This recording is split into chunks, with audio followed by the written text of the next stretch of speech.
I read your article this morning and I absolutely loved it because we've heard endlessly that for political reasons the GOP needs to get this tax overhaul signed and sealed.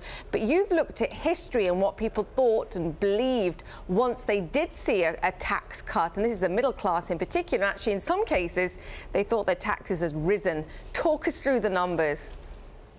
Right. So in 2009, which was an instance where President Obama and a Democratic Congress passed a stimulus package that included a tax cut for 95% of working households. It was about $800 for married couples, which is roughly, we found, the same amount that households making $40,000 to $100,000 would gain under the Trump Republican tax plan. So these are working class voters. This is President Trump's core base, to whom he's promised a middle class tax cut. Well, we looked at a poll in February of 2010. And what it showed was that just 12% of Americans had correctly believed that their taxes had gone down. A much larger percent falsely believed their taxes had gone up.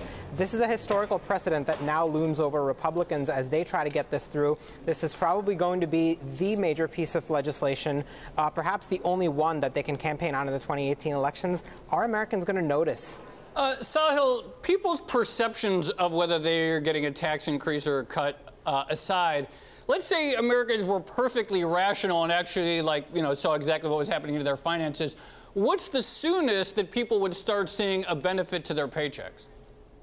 Well, so, Joe, during the withholding, the withholding tables, I think, would begin to show it starting at paychecks in January. Now, this is going to be a very tight timeline for the IRS and for the Treasury Department to set these rules. They're going to have literally just a matter of days to figure this out between the passage or enactment of this tax bill if Republicans pull this off and when paychecks start coming in. So I think that'll be where they see the changes. But again, if we're talking $800 in a year, that's about $15 a week. It's not an enormous amount. It's not an enormous amount, and part of it is also the expectations going into this.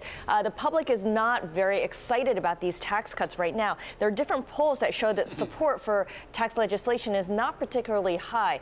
How does the White House and Congress reconcile that? Do they address it? Do they believe these polls, and are they responding to it? It's a huge messaging challenge for Republicans, no doubt. If this is going to be their signature achievement and it's unpopular, then that's a bad sign for them.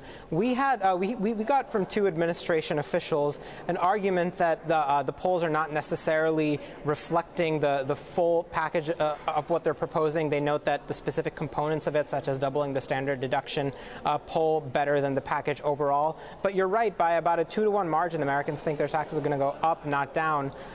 There's a new USA Today poll out just hours ago that shows about 53% of Americans don't expect their taxes to go down. So this is a real messaging challenge, and polls show that Americans believe the wealthiest will get the biggest break. So if we end up in a situation heading into the 2018 election where Americans don't perceivably feel gains in their financial situation and they believe the wealthy are getting the breaks, they could turn on the Republicans and the president.